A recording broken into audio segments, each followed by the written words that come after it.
short game is definitely something that I have struggled on recently.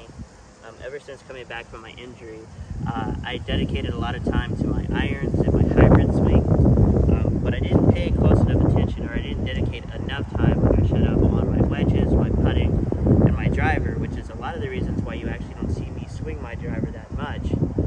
It's just because the confidence level is just not there anymore. So I got an apple tree behind the camera, I got a lake behind me.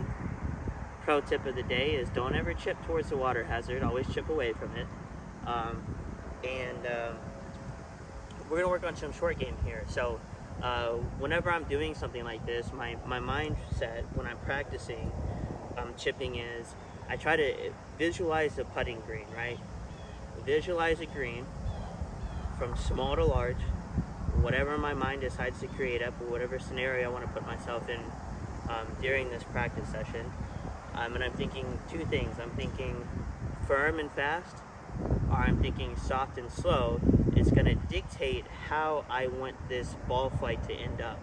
So the apple tree being my pin or my flag, I'm thinking soft and slow, or I'm thinking firm and fast whenever I hit this shot. So, and depending on what scenario I decide to play in my head, it's going to dictate a lot, like I said, how I want that end result to look when that ball gets done rolling on the grass. So the grass isn't really growing anymore due to the weather, and so this is kind of exactly the same that I saw on the golf course yesterday, the same height. So I'm expecting my club to react the same, my wedge to react the same when it goes through and really tries to connect with the ball. So we're going to work on some short shots here.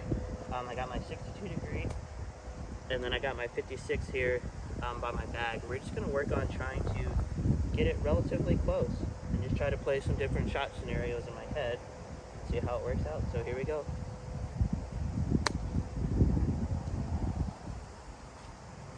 So with that, I got a lot of the ground and not much of the ball, and that's something that I've really been struggling with, trying to really come back from my injury.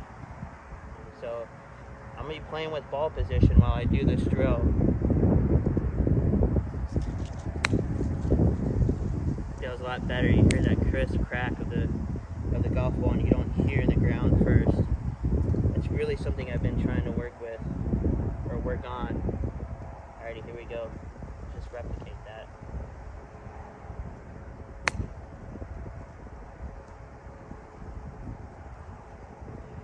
I used my 56 a lot in the round yesterday, and one of the reasons why I did that is I took some advice from some friends who use a 56 or a 54, even a gap wedge around the green, and they said, hey, try using that might help out some. So that's what I'm doing.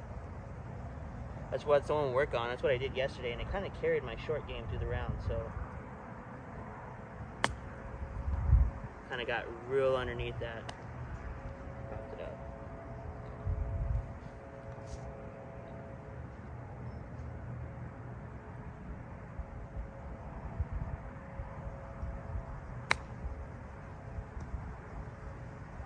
Alright, not what I wanted to do here. So right now, I'm going with the soft and slow scenario in my head, and I'm playing a rather large green, so I'm really trying to push the ball closest to the target as I can, because I know with the wet green it's gonna stop relatively quickly because of the drag the water creates.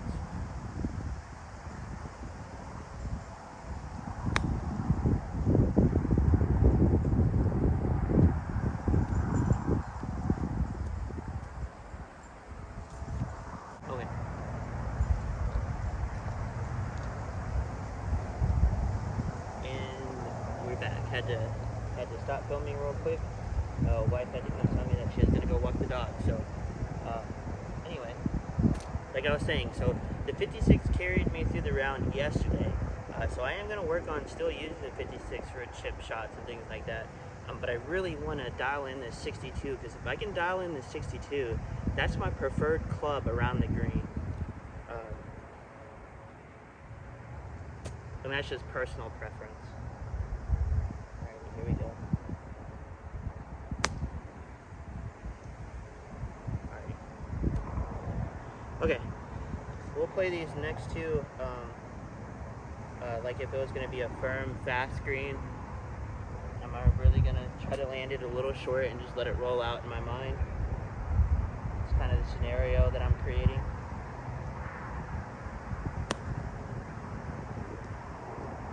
That will work. I cut a lot of the ground there, but alright.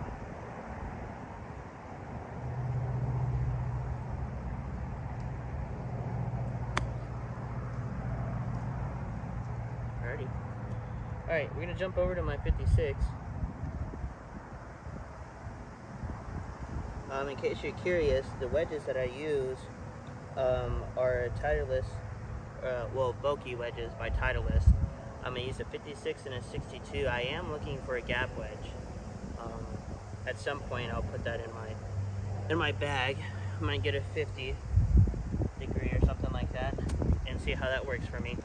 I might throw in another wedge in there. I just don't know what I'm gonna get. So I might have 4 wedges. It might just mix it up a little bit next season. But anyway, this 56 really carried me.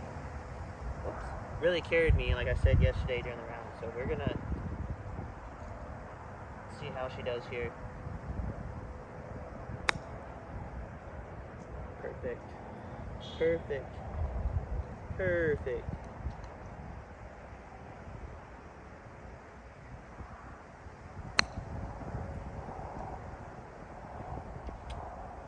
I'm not gonna argue with these at all.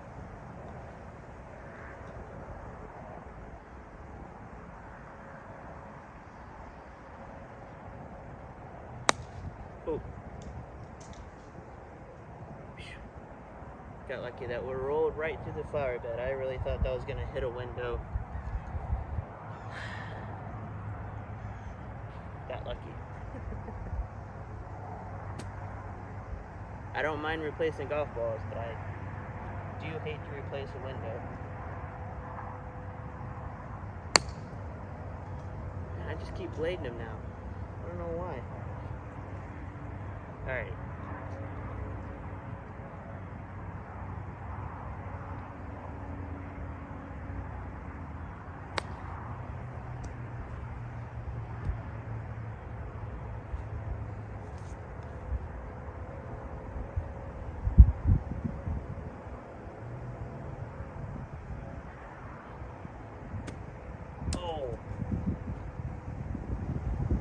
That is a prime example of what I've been struggling with lately. So, I'm glad we got to see that on camera, because I'm definitely gonna, that's what I'm working on avoiding. That's the whole point of this practice is, yes, not only working on soft and wet and, or fast and firm, but it's, it's really working on really making sure I'm getting the club to come through the rough, grab the ball, create spin, and get that flight that I want, whether it's a low flight or whether it's a high flight. So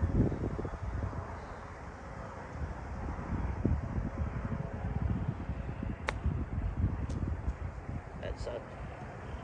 Alrighty, can't end on a bad one.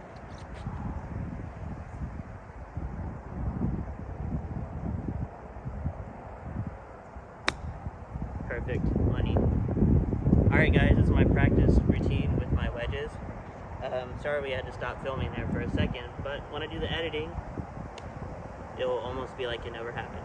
Alright guys, we'll catch you later. Thanks for tuning in.